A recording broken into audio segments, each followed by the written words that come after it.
또 이어서 좀 가보도록 하겠습니다. 조금 가벼운 그런 질문일 수 있는데, 인사 그러면 제일 일반 사람들이 많이 알고 있는 게 섀도우 캐비넷입니다. 네, 섀도우 캐비넷. 그래서 그 섀도우 캐비넷에 대해서 말하자면 미리 조각을 해 놓는다는 거죠. 장관은 누구고 뭐 차관은 누구고. 그래가지고 저한테 제가 이 자료를 수집하는 과정에서 그 어떤 분이 저한테 지금 시중에 이런 게 떠돌고 있습니다. 이래가지고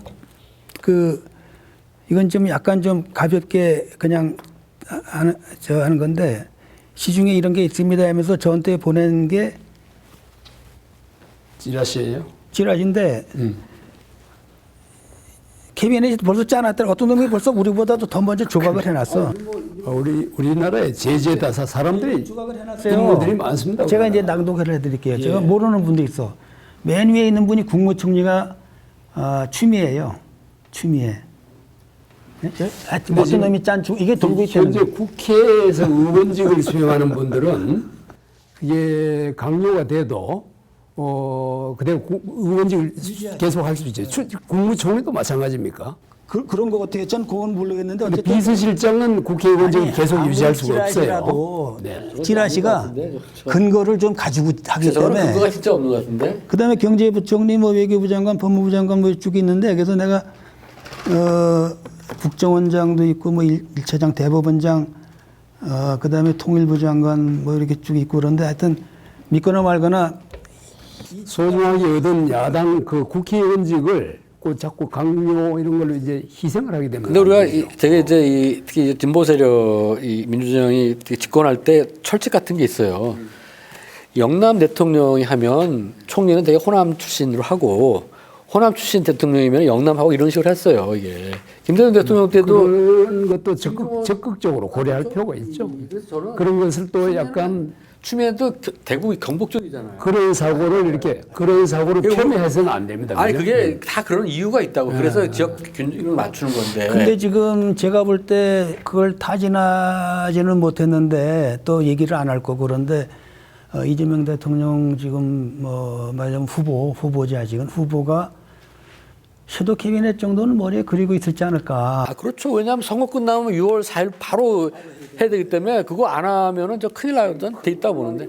예, 지금 그 대통령이 6월 3일 선거로 바로 당선되면서 바로 직을 수행을 개시를 하기 때문에 기간이 굉장히 짧고 때문에 이제 그 국정 운영의 연속성, 윤석열 정부는 뭐 정부 같지도 않은 정부라고 우리가 생각은 하지만 그래도 국정은 그래도 연속성을 가지고 안정성 있게 이렇게 그 승계가 돼야 되고 인계가 돼야 되기 때문에 그래서 준비가 미리미리 되어야 하는 건 너무 당연한 거죠. 뭐 우리가 알 필요도 없는 거지만 이제 섀도우 캐비넷으로 해서 준비를 하고 있다고 보여지는데, 사실은 이제 그 섀도우 캐비넷에 비하면 플럼북이라는 게 있는데 이게 별로 알려져 있지가 않더라고요. 제가 이거를 많이 이제 보급하려고 노력을 했는데, 플럼북이라는 거는 뭐냐면은 그 1950년대 아이젠하워가 대통령에 당선됐어요. 근데 그때 공화당 후보로 아이젠하워가 당선될 때 8년 만에 당선됐다는 거예요. 근데 미국에는 그거 한 30년 만이죠. 루스벨트 이후에 처음 된 거예요. 아, 그래요? 네, 그럼요.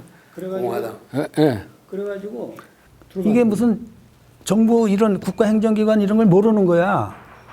아이젠하워가 당선됐는데, 그래가지고 전 정부의 대통령인가 그쪽에다가 기고표를 달라. 좀 공부 좀 해보게. 이제부터 당선됐으니까 모두 임명하고 해야 되잖아요. 어디 임명할지 그거 사실 그렇지는 않습니다. 플럼북이란 거는 대통령제 하에서 앤드류 잭슨 대통령이 1820년대에 시작한 제도이기 때문에. 근데 그게 이제 중간에 끊겼다가 아이젠하워가 그래서 그때부터 플럼북이 본격화돼서 시스템으로 아예 이제는 이것이 있어야 되니까 공화당이나 미국은 공화당 민주당 아니겠습니까? 공화당이든 민주당이든 나름대로 플럼북을 준비하자. 누구로 할지는 지들 당의 그거에 맞게끔. 섀도우 캐비닛은 의회주의 그 제도 국가에서 영국 같은 데서 공식화되어 있습니다. 미리 섀도우 캐비닛을 정하게 그래서 되어 제가 있습니다. 그 청와대에 있을 때 플럼북을 구했어요. 플럼버 구하는데 이렇게 두꺼워.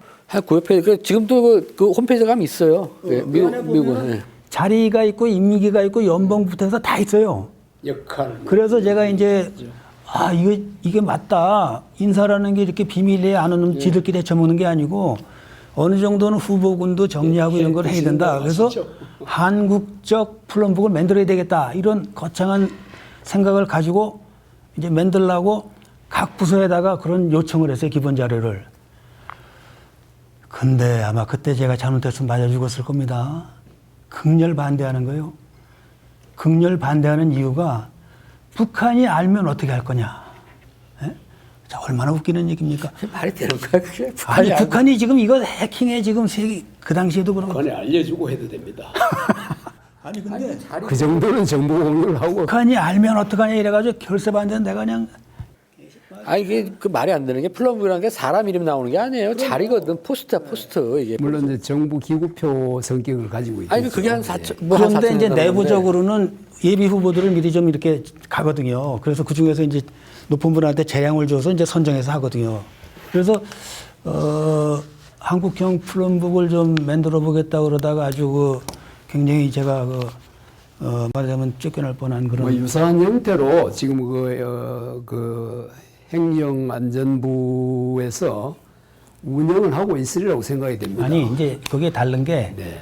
중앙인사위원회라고 하는 데서 그 인사, 말하자면 편람을 만들어요. 근데 그게 뭐냐면 거기는, 중립적인 입장을 취해야 되니까 어느 정파처럼 예비 후보 같은 건 아무것도 없어요. 그냥 이런가 있다. 그야말로 아주 드라이한 자리만 있다, 소개하는 거기 때문에, 그거는 이제 참고 자료는 되지만은, 정당이나 집권한 분들이 써먹기에는 아주 좀 낮은 수준의 그런 거라 제가 중앙인사위원회에다가도 요청을 했거든요. 이런 게 있냐고 그랬더니 다 가져오는데 야, 이거 가지고 안 되겠다 이래가지고 그런 적이 있고. 어려움은 충분히 또 예상은 됩니다. 왜냐하면은 우리나라에서 그렇지 않으면 인사가 이제 만사이고 인사가 사실 중요합니다. 그런데 그 어떻게 보면 또 부작용은 모든 사람이 너무 인사에 목을 겁니다.